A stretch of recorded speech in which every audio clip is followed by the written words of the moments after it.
Hello and welcome to the first ever episode of FPL Psychology 101 with me, FPL Raptor. For those of you that don't know who I am or want a quick little recap, I'm a PhD student and lecturer in sports psychology. I've also completed a bachelor's in psychology and a master's degree in sport and exercise psychology. So come with a lot of academic experience. And also recently, as I'm sure a couple of you will know, I've written and published a book on the psychology of FPL called The Mind Game. Now, you can purchase through the links in the description. I'll try not to plug the book too much throughout these episodes, but a lot of the things we will be discussing are coming directly from the book. Now, when we apply psychology to FPL, often the focus of our attention is how to optimize our decision making. We look at all these cognitive biases and we think, how can we get better at the game? How can we improve and how can we go up the rankings? Which is of the utmost importance, of course. But the element that doesn't often get quite enough attention is how can we increase our enjoyment of the game? How can we learn to deal with negative outcomes? And how can we put our mental health at the forefront of everything we do? Because that is incredibly important in life and also in FPL. So, in this video today, what I'm going to be doing is discussing my top 5 tips for maintaining positive mental health and a healthy state of mind in FPL. Because let's be honest, FPL is a game of highs and lows. There's the absolute euphoria that you feel when you have a successful captaincy decision or you make a transfer and it just turns out perfectly. However, there are those low moments when you score 30 points and the average is 60, or you transfer out a player that goes on to score a hat-trick. So it's important to learn, well, how can we cope with poor outcomes and bad decisions in FPL, and how can we keep mental health at the forefront of everything we do? So that's going to be the focus of today's video. Without further ado, let's get into this.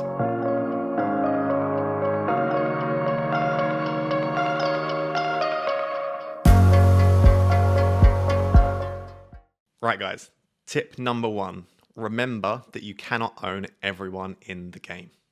Now, this might sound like a really obvious concept and a really obvious point, and you might already think this yourself, but if you're often worried about not owning a player and it ruins your week because you're like, do I take a -4 to bring them in? Do I not? I'm really worried that this player's going to haul. You're probably experiencing what we know as fear of missing out, or FOMO. This is the apprehension that other people are having fun in FPL. We'll say other people in the community are having fun. They've got all these players that are scoring points and we know they're really highly owned. And as such, we're petrified that come Saturday morning, they're going to haul, it's going to ruin our weekend and we're going to get a really poor rank. Now, that is fear of missing out. My number 1 tip to avoid that feeling is just trying to remind myself, I cannot own everyone. It is not feasible to own every popular player in the game. We have budget constraints, we have formational constraints, we can only have 3 players from each team. But remember, there are multiple avenues for points. And even if a player that you don't own has been scoring in the last few weeks, all you need to do is just try and find an alternative that is also scoring. And you can choose another player that could easily match that player.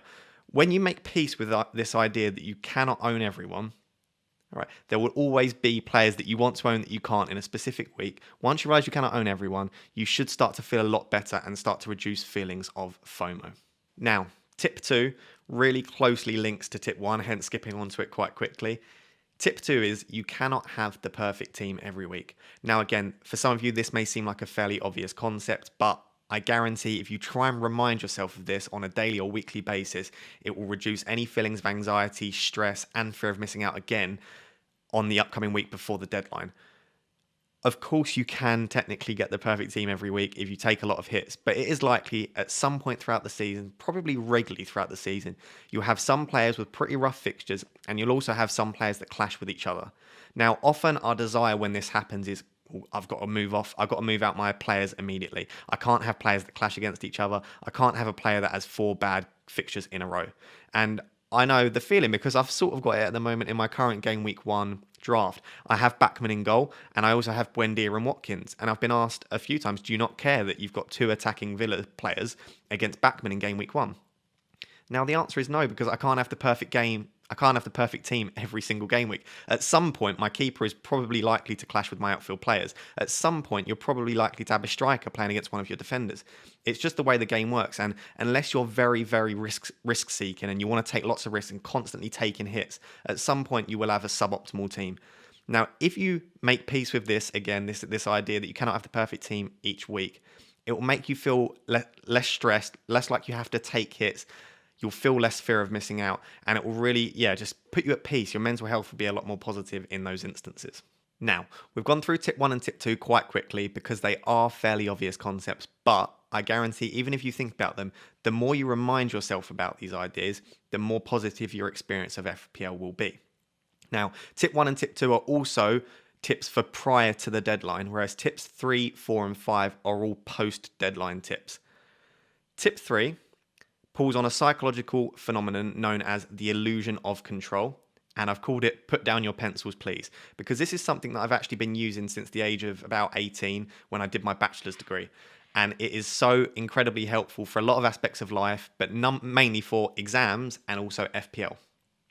So when I was conducting my bachelor's, I noticed that a lot of my friends and also my fiance, my girlfriend at the time, we always used to get quite anxious and stressed after we completed the exam. So you're in the exam hall, you're filling out your exam answers, you put your pen down.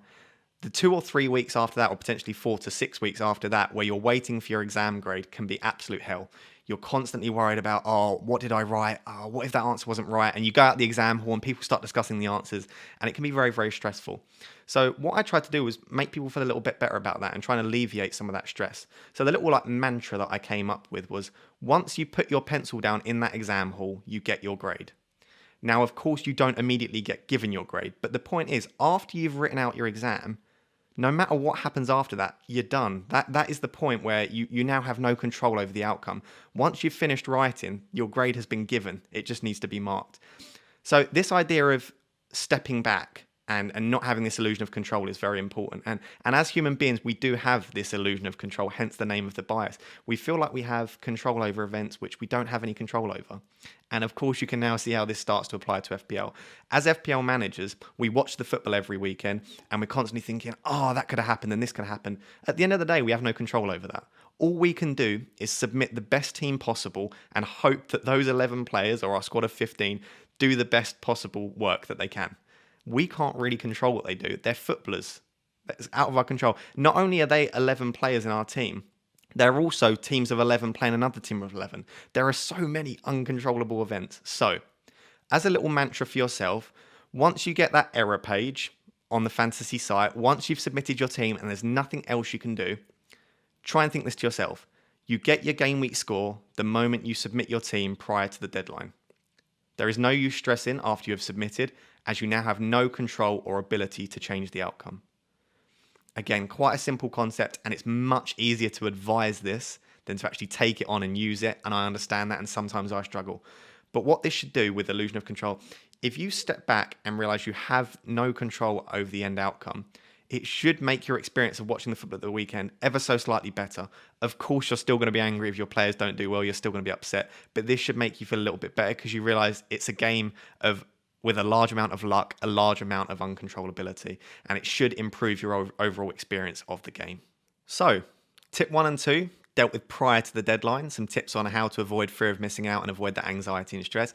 Tip 3, immediately after the deadline, how do we avoid the illusion of control, try and take a step back and detach ourselves from that situation. Tip 4 is after the game week, or at least after a few games have been played. How do you evaluate the effectiveness of your decisions? How do you decide if the decisions that you made in that game week were successful and whether they were the correct decision to make? Now, again, this is a bias that's become more and more popular in FPL, and a lot of people understand what outcome bias is now, and they understand how to use it and how to get around it, but it's definitely one to try and pay attention to. So, outcome bias is the natural tendency to judge the effectiveness of a decision based on the outcome as opposed to the decision-making process. And this applies to all of us. We all do this at some point. We'll say we made a poor decision based on the outcome, despite the fact that the actual decision we made at the time was probably the correct one. So for those of you on a mobile or those of you that can't read this text, imagine this scenario in FPL. Mo Salah has the best XG in the league. Liverpool are averaging 3 goals per game, and they play Newcastle at home. Alternatively, Manchester United sit in 6th place. Bruno only has 3 assists in his past 5 game weeks, and they play Wolves away. In other words, the stats are all suggesting that Salah is the correct decision. You decide to captain Salah. And as you can see on screen, and we've all seen this at some point, captain 4, Salah got a 2-pointer, he blanked. Fernandes, 20 points. Hat-trick, bonus points, potentially an assist as well. That is probably the worst outcome that you can possibly experience in FPL. when it's a very obvious decision to captain a certain player and the other one goes and bangs. However, we also sometimes think, despite Salah being the obvious option, we'll go, oh, I knew Bruno was the correct decision. I knew I should have captained Bruno Fernandes. And you start beating yourself up, and you see other people in the community have captained Bruno Fernandes as well. What I try and urge you to do is at that moment, try and look back and think, was Salah the correct decision? In this sort of scenario, he absolutely was. And even in those 50-50 scenarios, what I'd like you to do is think it was really, really close, and I can't beat myself up just because Fernandes ended up scoring a hat-trick. He got 2 dodgy penalties, as we all know he sometimes does.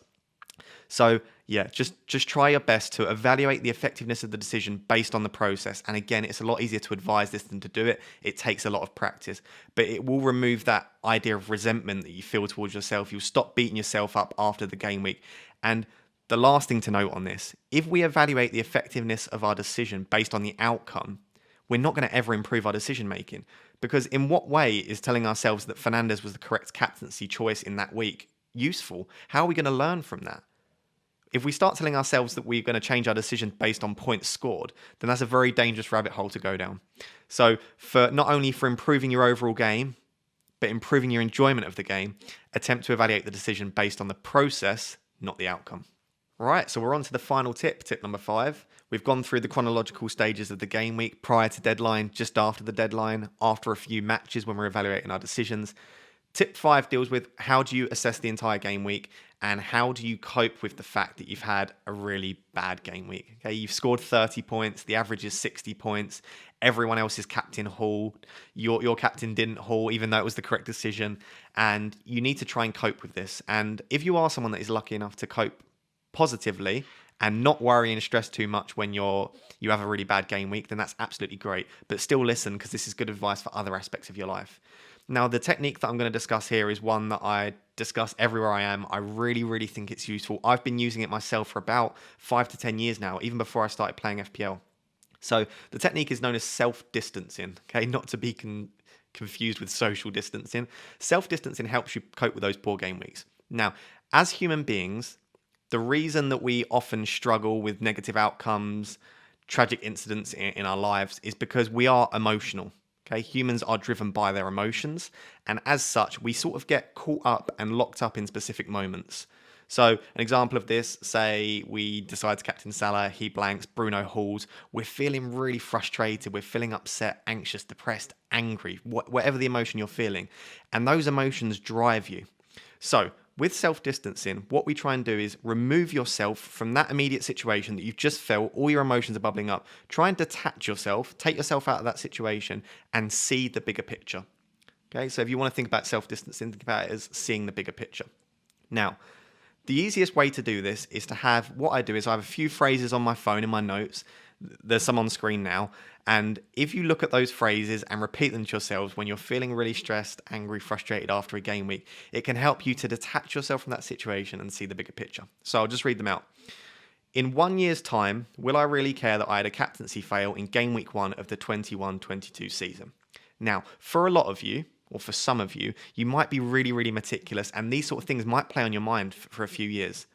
So if that's the case, what you can do is you can try and go one step further, go one step bigger, and think, in 5 years' time, will I be upset about my game week 5 bench boost that failed? For some of us, we might not even be playing FPL in 5 years. Okay? For some of us, we might not be playing FPL next year. And so I urge you to think, is this really the end of the world that I had one bad game week in FPL? The actual practical answer is probably not. You've got 38 game weeks to do well in a season. But also from a psychological perspective, there are so many more important things in life. When we experience tragic incidents with family members, or we have a really, really brilliant moment where we're about to have a child, or we welcome someone new to the world, it shows you that FPL is, whilst it is an important part of our life, it is also a very small part of our life. So I urge you to try and put things into perspective, detach yourself from the situation and to see the bigger picture. And there's another one that sort of links to this idea about thinking about your life in 5 years' time. And it's known as the 5x5 rule. And it's often used in some therapy, some counseling sessions. And the concept is, if it's not going to matter in 5 years' time, don't spend more than 5 minutes thinking about it.